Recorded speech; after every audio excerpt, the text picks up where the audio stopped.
Hello दोस्तों, आज हम बताने जा रहे हैं आपको वंशागति तथा विभिन्नता का सिद्धांत। Principle of inheritance and variation.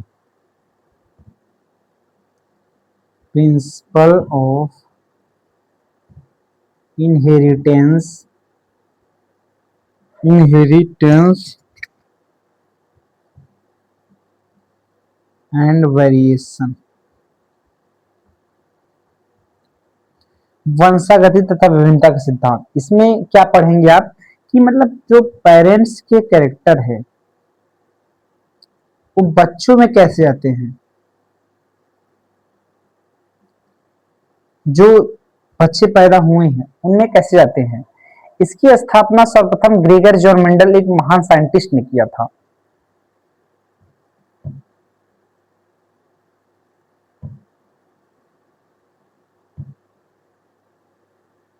इसलिए उनको फादर ऑफ जेनेटिक्स कहा जाता है।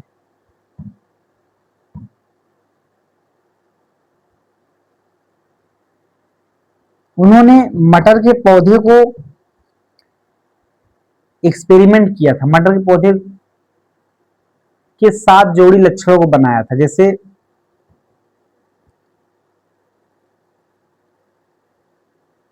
Seed colour, seed shape,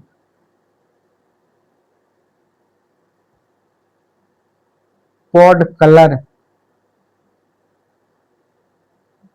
pod shape,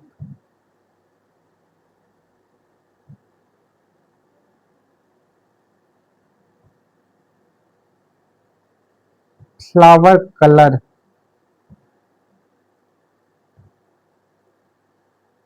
plant length,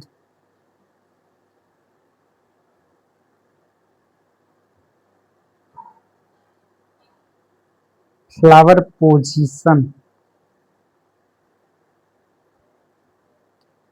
इसमें क्या डोमिनेंट, क्या रिसेसिव, ये सब भी लिया था। जैसे सीड कलर में यहाँ पर हरा और पीला, सीड शेप में गोल झुर्रीदार, पॉट कलर में हरा पीला, पॉट शेप में कॉन्स्ट्रिक्टेड पिचका हुआ और फूला हुआ, फ्लावर कलर में वायलेट व्हाइट, प्लांट लेंथ में लंबा बौना, फ्लावर पोजीशन में एक्सियल टर्मिनल। ये सब चीजें देखकर उन्होंने बहुत अच्छा एक्सपेरिमेंट किया था, जिससे कि जेनेटिक्स की शुरुआत हुई थी। अब मेंडल क्यों सफल हुए, उसके कई रीजन थे। पहली बात तो मटर का जो पौधा होता है एनुअल प्लांट होता है। दूसरी बात कि इसको किसी स्पेशल चीजों की आवश्यकता नहीं होती, इसका पौधा ग्रो करवाने की किसी स्पेशल चीज की आवश्यकता नहीं होती। इस प्लांट में सेल्फ पॉलिनेशन और क्रॉस पॉलिनेशन आसानी से करवाया जा सकता था। इन सब कारणों से मेंडल ने उनको चुना था, मटर के पौधे को। मेंडल सफल क्यों हुए? मेंडल ने बहुत ही बारीकी से चार्ट पेपर के साथ पूरा नोट्स वगैरह बनाया था, और मेंडल ने उनका प्रॉपर रिकॉर्ड रखा था। इस वजह से मेंडल सफल हुए थे।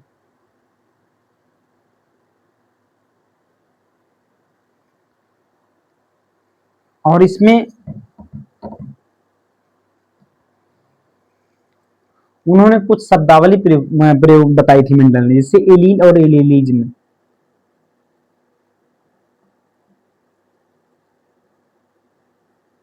Monohybrid, die hybrid.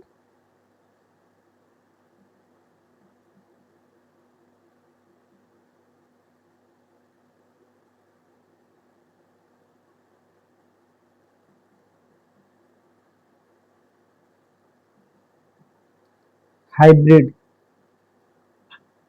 Back cross, homozygous, heterozygous.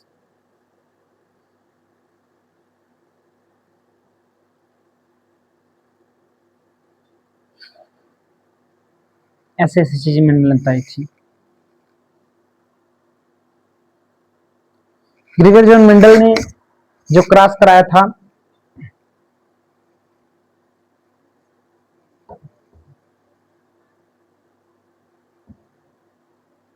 उससे कुछ रोगों का संक्रमण होता है। जैसे एक तरीके से पेडिग्री एनालिसिस भी मेंडल ने बताया था।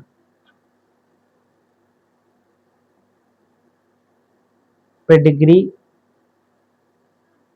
एनालिसिस में किसी रोग का संचरण कैसे होता है, जैसे इसको उन्होंने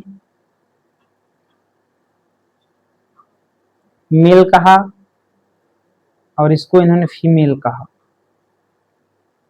और इन दोनों को ऐसे ऐसे करके यहाँ पर ऐसे मतलब मेल फीमेल का विवाह हो गया, ऐसे मैटिंग, मतलब ऐसे ये मैटिंग है, और ये सेम ब्लड ग्रुप में मैटिंग है, ऐसे सेम ब्लड ग्रुप में मैटिंग है। इसके बाद अगर मैं कोई भी ऐसे यहाँ पर गोला या चौकोर ऐसे है तो समझ लीजिए वो डोमिनेंट है, और अगर मैं कोई भी ऐसे करके उसमें संख्या दे दिया गया है ऐसे बनाकर, मतलब वो प्रभावहीन है, ऐसे 5 मतलब 5 रिसेसिव, ऐसे। मेंडल ने बहुत सारे नियम दिए थे, जिसमें से सभी का मैं नाम तो लिख दे रहा हूं। जैसे लॉ ऑफ डोमिनेंस दिए थे, प्रभाविता का नियम, लॉ ऑफ सेग्रीगेशन,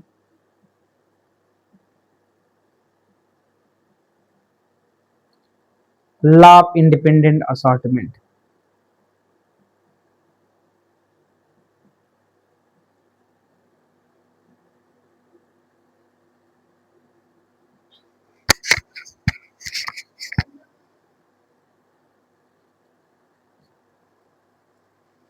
ये सब नियम पर चर्चा करेंगे।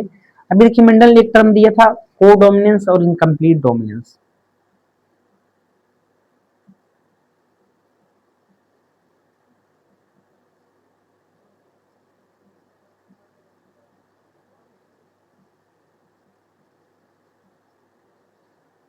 एक का मतलब होता है सह प्रभाविता, एक का मतलब होता है अपूर्ण प्रभाविता। अपूर्ण प्रभाविता का मतलब इसे रेड फ्लावर और व्हाइट फ्लावर का आपस में क्रॉस करा दिए तो पिंक फ्लावर बन गया, इसे बोलते हैं इनकम्प्लीट डोमिनेंस। को डोमिनेंस का मतलब होता है जैसे रेड कलर का कोई साड़ है उसका क्रॉस व्हाइट कलर के गाय से करा दिए तो चितकाबर रोन कलर पैदा हो जा रहा है, उसे हम बोलते हैं सह प्रभाविता।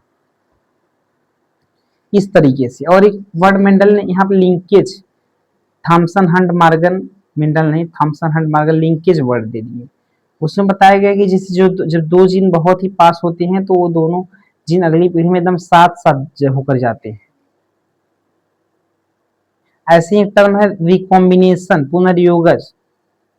रिकॉम्बिनेशन क्या होता है, जब दो जीन ऐसे दूर दूर रहते हैं, एक दूसरे से बहुत दूर दूर रहते हैं, ऐसे कोई यहाँ पर जीन ऐसे है, जब ये इससे बहुत दूर है, ये यहाँ पर है, ये यहाँ पर है, तो यहाँ ये हिस्से मिल सकता है, इसको बोलते हैं रिकॉम्बिनेशन। और बहुत से ऐसे रोग हैं जिसके बारे में इस चैप्टर में दिया गया है, जैसे एक है कलर ब्लाइंडनेस,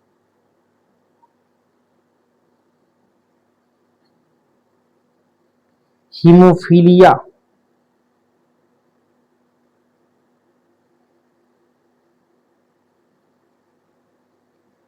एल्केप्टोन्यूरिया, फिनाइलकीटोन्यूरिया,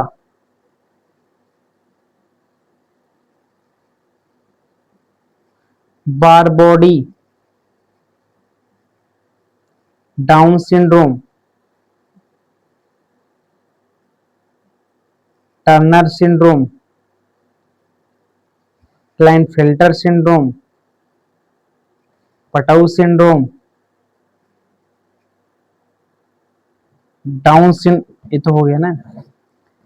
और आपका वाई जीन में होल्ड्री जीन कहते हैं, जिसे बहुत सारी चीजें आती हैं, इन सब चीजों के बारे में दूसरे वीडियो में बताएंगे।